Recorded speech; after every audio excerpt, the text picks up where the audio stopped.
श्रीमद् भगवत गीता अध्याय 11। ईश्वर प्रार्थना। हे सर्वानंद सर्वशक्तिमान पूर्ण ब्रह्म अजन्मा अमर अनंत सर्वव्यापक न्यायकारी दयामय ईश्वर, आपकी महिमा का कोई पार नहीं है और आपके शुभ नामों की भी कोई संख्या नहीं है। बड़े बड़े ऋषि मुनि और देवता भी आपका पार न पा सके तो मूढ़ अज्ञानी क्यों कर आपके नामों का वर्णन कर सकते हैं। हे महाप्रभु, आप ऐसे दयावान हैं कि आप अपने अपार दया से गूंगे को वाचाल और नंगड़े को पथ फाँदने के योग्य बना सकते हैं। हम तुच्छ जीवों को भी अपनी इस दया के योग्य बने कि सर्वदा आपके चरणाबिंदु का ध्यान रखते हुए संसार में अत्यंत हर्ष के साथ रहकर अंत को आपका शुभ धाम प्राप्त कर सके। हे प्रभु, ऐसी कृपा कीजिए। ओम शांति शांति शांति। अथ 11वां अध्याय।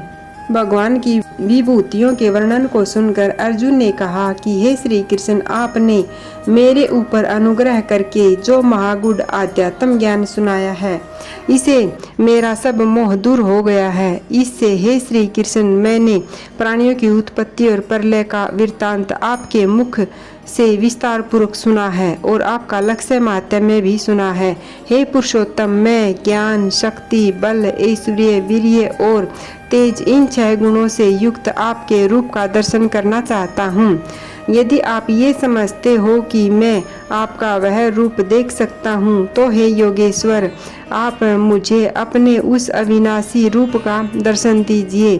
अर्जुन की बात सुन श्री कृष्ण भगवान जी बोले, हे अर्जुन, तू मेरे सैकड़ों हजारों रूपों को देख। ये मेरे अनेक प्रकार के दिव्य रूप हैं। ये सब अनेक वर्ण और अनेक प्रकृतियों के हैं। हे अर्जुन, मेरी देह में सूर्य, वसु, रुद्र, अश्वनी कुमार और मृदुगुणों को देख और उन आश्चर्य युक्त बातों को देख जो तूने कभी नहीं देखी हैं। हे गुड़ाकेश, मेरे इस शरीर में चराचर संपूर्ण जगत को एक ही स्थान पर इकट्ठा देख ले और भी जो जिन जिन बातों को तू देखना चाहता है वे भी देख। तू अपने इन नेत्रों से मुझको न देख सकेगा, इसलिए मैं तुझे दिव्य नेत्र देता हूँ। इनसे तू मेरे सटगुण संपन्न रूप को देख। धृतराष्ट्र से संजय ने कहा कि हे राजन, ऐसा कहकर महायोगेश्वर श्री कृष्ण ने अर्जुन को अपना परम ऐश्वर्य युक्त विराट रूप दिखाया। उसमें अनेक मुख और अनेक नेत्र हैं, अद्भुत दर्शन है और अनेक प्रकार के दिव्य आभूषण हैं, अनेक प्रकार के दिव्य आयुध हैं। हे धृतराष्ट्र, वह दिव्य माला और दिव्य वस्त्रधारी है, अनेक प्रकार के चंदनादि सुगंधित पदार्थों से लिप्त है, अनेक प्रकार के आश्चर्यों को उत्पन्न करने वाला, प्रकाश युक्त और अंतर रहित है। उसमें चारों ओर मुख है। आकाश में सहस्रों सूर्यों का प्रकाश एक साथ हो भी जाए तो भी वह विश्व स्वरूप भगवान की कांति के समान कदाचित हो सकता है। अर्जुन ने उस देव शरीर में एक ही स्थान पर अनेक प्रकार से स्थित संपूर्ण जगत को देखा है। इसका दर्शन करके अर्जुन को बड़ा आश्चर्य हुआ है। उसके शरीर के रोम रोम खड़े हो गए हैं और वह सिर झुकाकर हाथ जोड़ श्री कृष्ण जी से कहने लगा, हे प्रभु, मैं आपकी देह में संपूर्ण देवताओं को तथा सब प्राणियों के समूह को तथा कमल पर आसन मारे हुए ब्रह्मा को, सब ऋषियों को तथा सब दिव्य सर्पों को देखता हूँ। हे विश्वेश्वर, आपकी देह में सब जगह मुझे अनेक भुजा, अनेक उदर, अनेक मुख, अनेक नेत्र, अनंत रूप दिखाई देते हैं। आपका आदि मध्य अंत कहीं भी दिखाई नहीं देता है। मुझे ऐसा दिखाई देता है कि किरीट, गदा और चक्र धारण कर रहे हैं। तेजपुंज है, चारों ओर दीप्तमान है और आपका अग्नि और सूर्य के समान तेज है कि देखने में आंखें चकाचौंध हो जाती हैं। अपरिमित रूप दिखाई देते हैं। हे श्री कृष्ण, मुमुक्षु जनों के जानने योग्य आप ही अक्षर पर ब्रह्म हो। इस संसार के आधार आप ही हो। सनातन धर्म के अक्षर और विनाश रहित भी आप ही हो। आप ही सनातन पुरुष हो। आपका आदि मध्य और अंत कुछ भी नहीं है। आपका पराक्रम अनंत है। आपकी भुजाएं असंख्य है। सूर्य चंद्रमा आपके नेत्र है। प्रज्वलित अग्नि के समान आपका मुख है। आपके इस भयानक रूप को देखकर तीनों लोग डरते हैं। हे महात्मन, आकाश और पृथ्वी के मध्य में जो बड़ा भारी अंतरिक्ष पोल है, इस सब में आप अकेले व्याप्त हो रहे हैं। हे श्री कृष्ण, देवताओं के समूह भय के मारे आपकी शरण में आए हैं। कितने ही भयभीत होकर दूर से हाथ जोड़कर आपकी प्रार्थना करते हैं। हे महर्षि और सिद्धों के झुंड, स्वस्ति वाचन करके अनेक प्रकार से स्तुति करते हैं। हे श्री कृष्ण, एकादश रुद्र, द्वादश आदित्य, अष्ट वसु, शाद्य नामक देवता, विश्वेश देवा, अश्वनी कुमार, 49 मरुत, उषण नामक पिता और गंधर्व, यक्ष, देवता, सिद्धों के समूह, ये सब विस्मित होकर तुम्हें देखते हैं। हे महाभाव, आपके असंख्य मुख और नेत्र हैं, आपकी असंख्य भुजाएं, जंगा चरण और असंख्य उदर हैं। असंख्य दाढ़ों में आपका रूप विकराल दिखाई पड़ता है। इसको देखकर लोग डर गए हैं और मैं डर के मारे व्याकुल हो रहा हूँ। यह आपका शरीर इतना बड़ा है कि आकाश को स्पर्श करता है और बड़ा प्रकाशमान है, अनेक वर्णों से युक्त है। इसमें बड़ा विस्तीर्ण मुख है, बड़े बड़े नेत्र हैं और इसको देखकर मैं अत्यंत व्याकुल हो रहा हूँ। किसी प्रकार भी धीरज शांति ग्रहण नहीं होती है। दांतों से भयंकर प्रलय काल की अग्नि के समान आपका यह मुख देखकर ऐसा भयभीत हो गया हूँ कि मुझे दिशाओं का भी ज्ञान नहीं है, न ही मुझे शांति प्राप्त होती है। इससे हे भगवान, मुझ पर प्रसन्न होइए।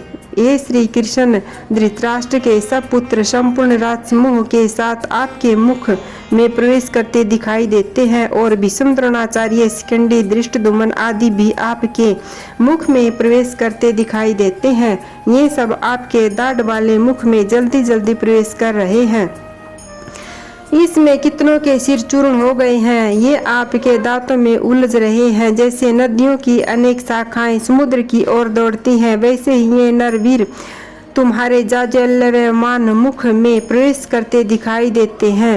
हे श्री कृष्ण, जैसे पतंगे नाश के लिए बड़े वेग से चलते हुई अग्नि में घुसे चले जाते हैं, ऐसे ही ये सब नाश के लिए आपके मुख में घुसे चले आ रहे हैं। हे श्री कृष्ण, अपने प्रज्वलित मुखों में संपूर्ण लोगों को चारों ओर से चाटते हुए ग्रस लेते हो और आपकी उग्र कांति सब जगत में अपने तेज से परिपूरित करके तृप्त कर रही है। हे श्री कृष्ण, तुम ऐसे उग्र रूप वाले कौन हो, सो कहो। मैं आपको बारंबार नमस्कार करता हूँ। मैं आपकी प्रवृत्ति नहीं जानता हूँ, इससे हे आदि पुरुष आपको जानना चाहता हूँ। हे देव श्रेष्ठ, कृपा करके मुझे बतलाइए। श्री कृष्ण बोले कि हे अर्जुन, इस समय इन लोगों का काल मैं ही हूँ।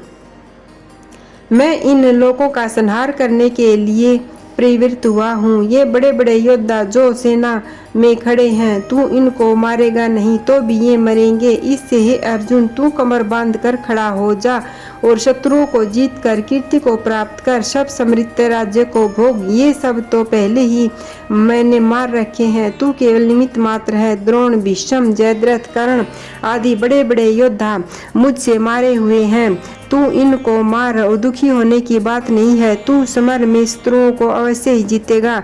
संजय ने धृतराष्ट्र से कहा कि हे राजन, केशव की ऐसी बात सुनकर अर्जुन कांपने लगा और हाथ जोड़कर बारंबार नमस्कार करने लगा।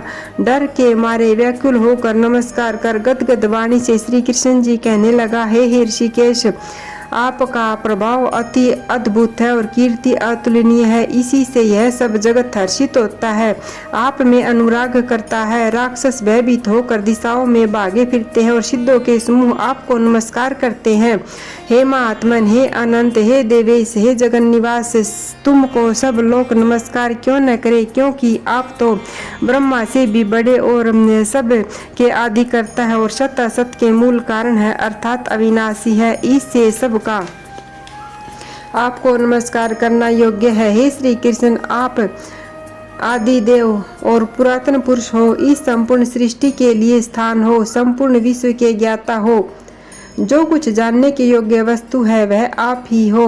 मुनियों के परम धाम आप ही हो। यह संपूर्ण विश्व आपके अनंत रूप से व्याप्त है।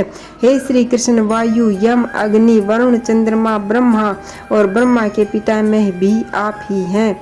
इससे आपको हजारों बार नमस्कार है। हे श्रेष्ठवर, आपको सम्मुख से नमस्कार है तथा पीछे से नमस्कार है, चारों ओर से नमस्कार है। आप अनंत वीर्य और अनंत पराक्रम से युक्त हैं। आप सब में व्यापक हैं, इसी से आप सर्व हो।